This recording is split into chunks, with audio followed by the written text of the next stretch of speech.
Hey guys, it's Layla from Ignite, and I'm here to talk today about a specific aspect of form in George Orwell's 1984.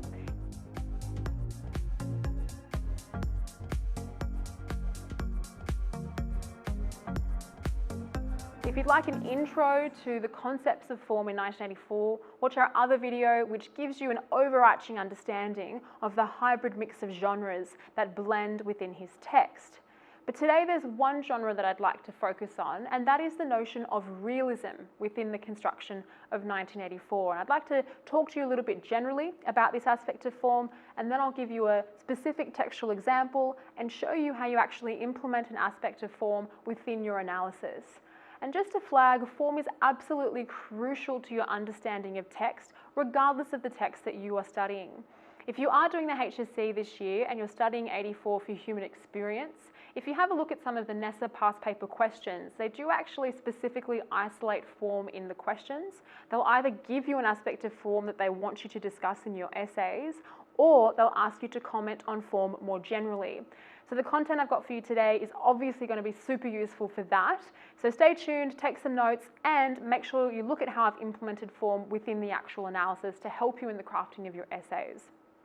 As a starting point, though, when we think about the term realism, we can see that it's a reflection of the reality of a context. So we're talking about elements of Orwell's text that build the reality of the time. And this is not only useful to readers that were looking at Orwell's text during that post-war period, which was his context, post-World War II, but also for us as readers looking retrospectively at Orwell. We can see that there are contextual allusions taking place, and thus we see a response to the paradigms, which means the ways of thinking, at that time. So realism, part of the genre, the form he is mobilizing, and this refers to any reflections onto his contemporary world that characterize the text as realist. Just to flag from now as well, there is a blending of genres within Orwell's writing. So the realism, the reflection on the current, actually also allows him to mobilize the dystopic genre and the speculative aspects of his text, because in order to speculate about the future, he has to actually comment and alarm us about what's going on in the present. So the realism kind of feeds into other aspects of the text form as well. So within that blending of the genres in the text, we see that there's on one hand a comment about the present world and all of the concerns Orwell has about that, and then in addition, the prophecy about the future. So the text is simultaneously doing both of these things. On one hand, yes, it's the reflection, and then it's using that reflection to comment about what will become of the world if we don't take action now. And in many ways, the text is a little bit of a call to action. If we don't dismantle these powerful regimes of the extent of control that is existing in a society, the human experience for the future is going to crumble in the face of these oppressive regimes. So that's how I would start to foreground some connections to the concepts of human experience. An important thing to note in relation to this idea of realism is that the title of the text as words, as 1984, as opposed to just the numbers, as I've put up here, which probably should be in words, not in numbers, is to show us that Orwell is projecting a concept of the future, as opposed to stating in 1984, this is what will come of the world. And the reason he does that is because framing it 40 years or so from now as a specific date would actually undermine his commentary about the present. He's very concerned about the reality of the time. He's concerned about the demise of World War II. He can see how the wake of the Cold War is further dismantling autonomy and agency, concepts which are fundamental to fully living your human experience, right? So this concept of 1984, which is conveyed through the words, shows us the realism of the text. He's not just projecting onto the future, but he's conceptually reflecting on what's going on currently in his world. And as a kind of extension to the notion of the title of the text, I think it's quite interesting to note that the original title of 1984 was actually The Last Man Standing in Europe.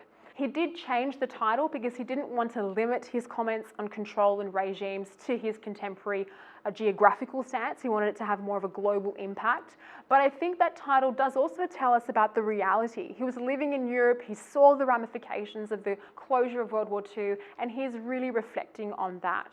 So there's some concepts to get us started on what realism entails. in my specific textual analysis, I'll show you how you actually take elements of realism and apply it to an example.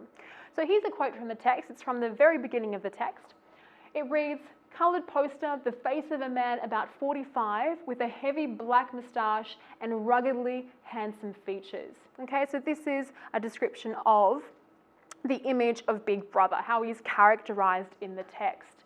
And if you're someone who knows a little bit about history, Stalin had similar features to how Big Brother is being described here. So because of the use of imagery, so I'm bringing in an aspect of technique to contribute to the form and how it's coming into play here, the imagery used to describe Big Brother is actually a contextual allusion to Stalin at the time. Contextual allusion as a technique is the perfect coupling to realism as an aspect of form.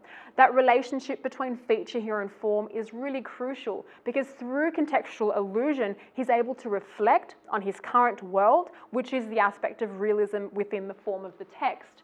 So I've said here the realism in the imagery used to describe Big Brother is what enables the contextual allusion and conveys the reality, the realism of the text.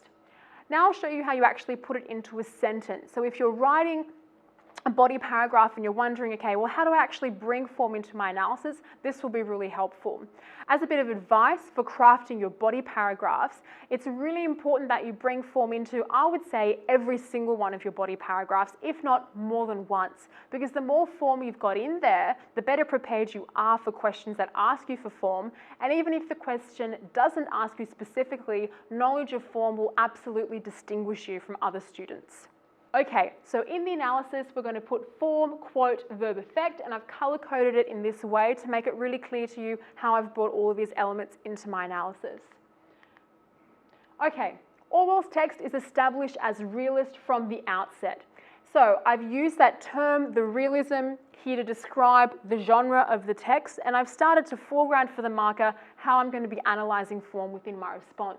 I then launch straight into my quote. It's also really important in your analysis that you don't include what I call buffer sentences, sentences that don't actually give me topic sentence, technique, or form, quote, and effect. Get straight to the point in your analysis. Say what you want to say in the least number of words. Big Brother is conveyed through the imagery as the face of a man about 45 with a heavy black moustache and ruggedly handsome features. So I've given my bit of textual evidence. The description contextually alludes, that's my technique. So you see I've got the contextual allusion, the imagery, and how that actually builds to the realism that I've flagged in my very first sentence, to the appearance of Stalin. Immediately the text presents a reflection of its context, right? In my final sentence, I'm showing my marker that I understand what realism does, a feature which is fundamental to its realist genre, and I've brought it home. There's almost like a symmetry in the response. I flag the realism, that's my aspect of form. I justify it through the aspects of feature, remembering that that relationship between form and feature is crucial to your analysis, and then I justify that evidence of the realist genre through the analysis that I've given. All right, so if you're studying Orwell, if you're thinking about form or realist or dystopic text in general, this analysis is hopefully useful for you. If you do like the content or if you want more of this type of analysis, please comment, tell me what you guys are interested in knowing more about, and we'll cater our content to your comments. But for now, thank you so much for watching.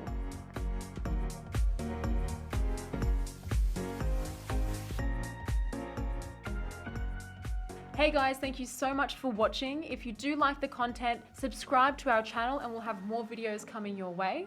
That's right guys, thanks for watching, and please make sure you check out our online resource database. We've had a team of state rank achievers and heads of English put these together for you, covering everything from essay structures and examples all the way through to craft of writing and comprehension skills. So check them out at ignitehse.com.au, and we look forward to seeing you in the next video.